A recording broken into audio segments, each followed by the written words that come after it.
Shoutout sa'yo, best friend. Ephraim Shop. Napakatindi mo.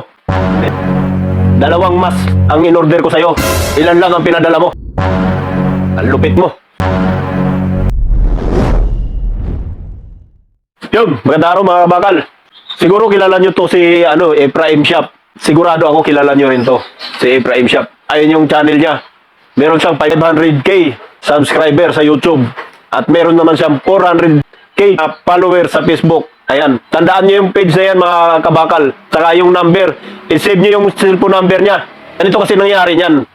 Alam nyo kasi mga kabakal, nagigigil talaga ako ngayon. Alam nyo kung bakit? Nabudol ako nitong Ephraim Shop na to. Ito yung kukwento ko sa inyo. I-save nyo yung number na yan I-save nyo yung number na yan. Saka tandaan nyo yung page na yan. Sigurado ako, kilala nyo rin yan. Ayan. Tinext ko yung number na yan. Yan, kung makikita nyo sa screen. Ayan, yung number na yan, cellphone number na yan. Tinext ko yan. Tinext ko siya. Kasi umorder ako sa kanya ng auto darkening mask. Dalawang piraso. Dalawang pirasong auto darkening mask. In-order ko sa kanya.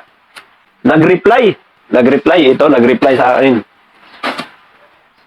Ang sagot niya sa akin, di niya raw ako pagbabayarin dun sa dalawang auto mask na yun.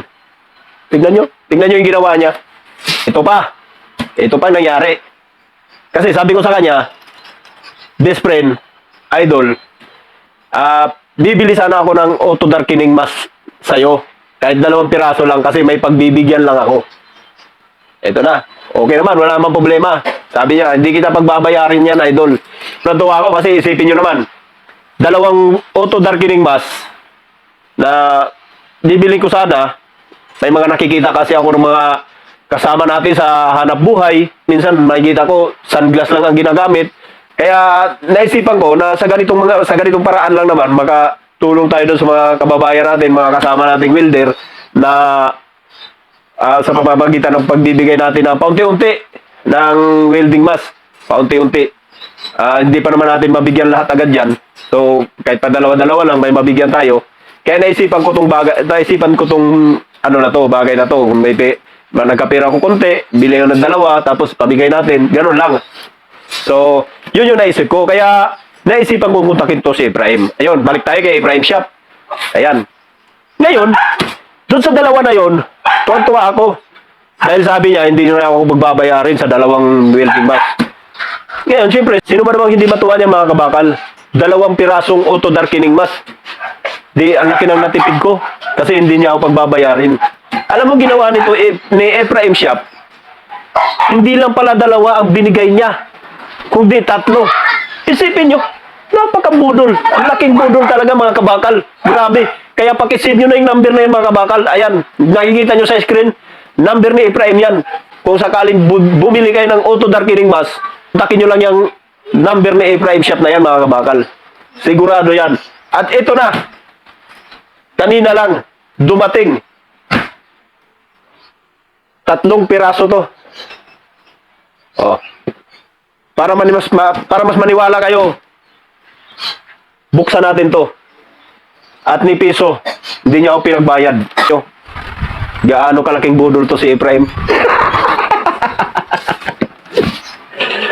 So ito, ipapakita ko sa inyo, buksan natin. At ito na nga, ito na yung auto darkening mask na ipamimigay natin. So, ayan. So, totoo yun mga kabakal. Totoo yung sinasabi ko sa inyo kanina.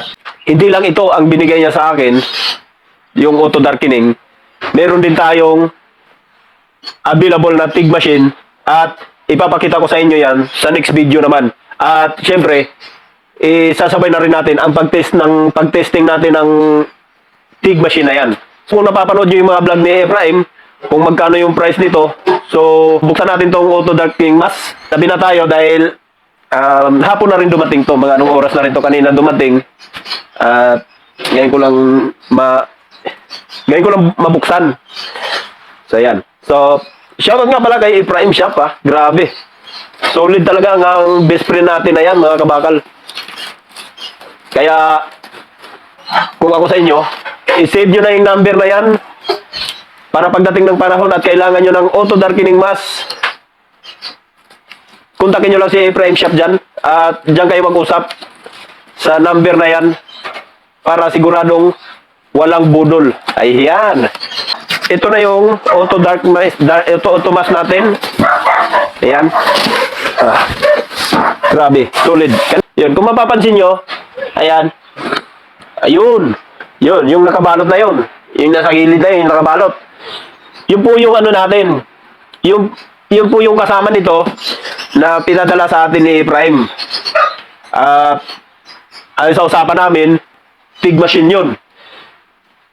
Pero di ko pa nabuksan. So malalaman natin yan sa bukas. Bubuksan natin yan. Or sa susunod na video natin, makikita natin yan kung anong laman talaga yan. Oh, diba? Ito na. Ito na. Wow! Grabe! Oh, diba? Napakalupit. Packaging pa lang, packaging pa lang mga kabakal, panalo na, no? Kumbaga, safe na safe yung items natin na dumating. Ayan. So, ito yung karton niya. Meron na dito si Ephraim. Meron na dito na yung logo niya. Tapos, ayan, karton niya. So, okay naman. At buksan natin. At i-check natin kung ano yung mga laman niya, kung kumpleto ba sa accessories, no? Ayan. Check natin isa-isa.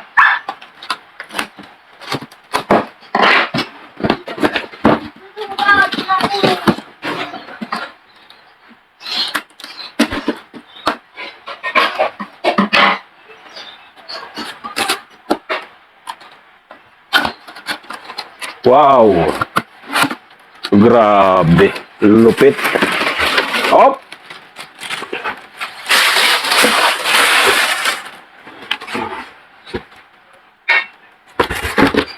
Kulay black. Yan, kulay black. Oh. Oh, grabe. Tapos nandito na rin yung sticker Ephraim Shop. Ayan. Ayan mga kabakal. Tandaan nyo yan ha. Tandaan nyo to mga kabakal. Huwag na kayong kung saan-saan pa bumili ng auto darkening mask. Dito na sa sigurado. Ayan. So dito sa loob, okay naman. Ayos naman. Ito yung ano niya. At nandito yung guard niya. So ito yung pinaka-guard niya. Ayan. So ito may ano pa to. May nakadikit pa na plastic to. May tatanggalin pa tayo dito. Kabilaan. Pagka ginamit na natin. So ganun din naman to. Ayan. Para hindi naman yung iba kasi yung first timer na gumagamit ng mga ganito, yung iba nagrereklamo malabo daw. Eh kasi nga hindi nila tinanggal yung itong sticker, pinaka-sticker na to. Dinidikit lang po kasi ito. Pagka ginamit na natin, tanggalin natin, magiging clear po yan. Pero hindi na natin tanggalin to kasi hindi pa naman natin gagamitin eh. Para pagka na-receive to doon sa pagbibigyan natin, ayan, ganyan lang po pagkabit yan, no? Bago talaga, di ba? So, balik na natin sa plastic. Yan lang naman yung ano niya.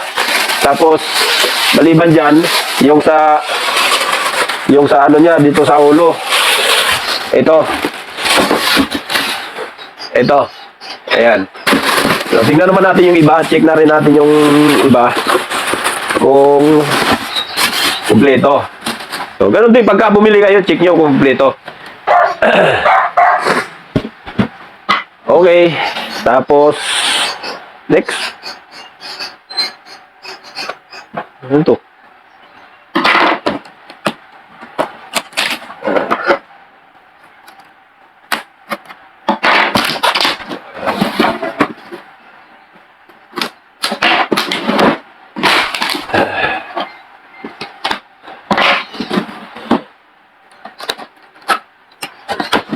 Okay. Wow! Kulay red naman siya. Oh. Kulay red naman. Galing. So, napanood ko kasi sa vlog ni Ephraim, parang tatlong kulay yata yung ano niya ganito. Yung automas niya. Kung bibili natin kay Ephraim to, itong kulay red na to, 950 yata kung hindi ako nagkakamali. 950. Tapos itong black, yung nauna, nasa 800. So, yan. Okay. So, okay naman to, kompleto. Kulay red. Ayan. At, ganun din dito, meron. Okay. So, ito yung pangatlo. Ito yung sinasabi ko sa inyo, mga kabakal nyo. Dalawa lang in-order ko. Hindi niya na ako pinagbayad. Ginawa niya pang tatlo. Di ba? Napakahusay. Gold. Gold nga pala am na yun. Yun. Kung mapapansin nyo, mga kabakal, si Ephraim, halos lahat ng vlog ni Ephraim, kung talagang follower kayo or subscriber kayo ni Ephraim, sa YouTube at saka sa Facebook, ito yung laging na nasa ulo niya. Itong kulay gold na to. Ito yung laging nandyan nakalagay sa ulo niya. Yan, ito yung isa sa mga trademark niya nung nasa Brazil pa siya. Nung nasa Brazil pa siya, nagtutorial pa siya sa Brazil. Ito, nakaganito siya, nakakulay gold. Tapos yung apron niya na kulay brown, yung leather. So, pwede rin kayong bumili sa kanya nun. Yung leather na apron, napakatibay din nun. At iwas na rin sa pagkapunit ng mga damit natin, lalo na sa grinder, napakalakas makasira na damit yon. Kasi, tirlo kasi ito sa, sa apron niya. Yan, kaya, ito yung madalas na nakikita natin sa ulo ni Ephraim. Yan, nakaganyan lang yan habang nagsasalita siya, di ba? Gold ba ito, brown? Ha? Basta yun na yan. At meron ditong, ayan, meron din pala ditong, yung pinaka, yan. Ayan. Yan yung adjustan niya, oh. Yan. So, pagka nakakuha kayo nito, basahin nyo na lang kung paano.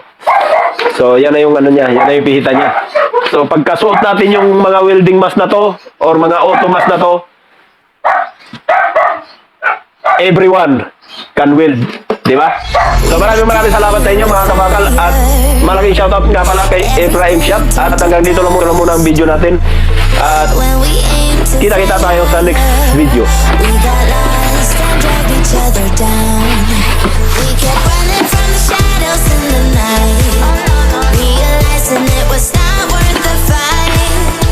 Dito pala to.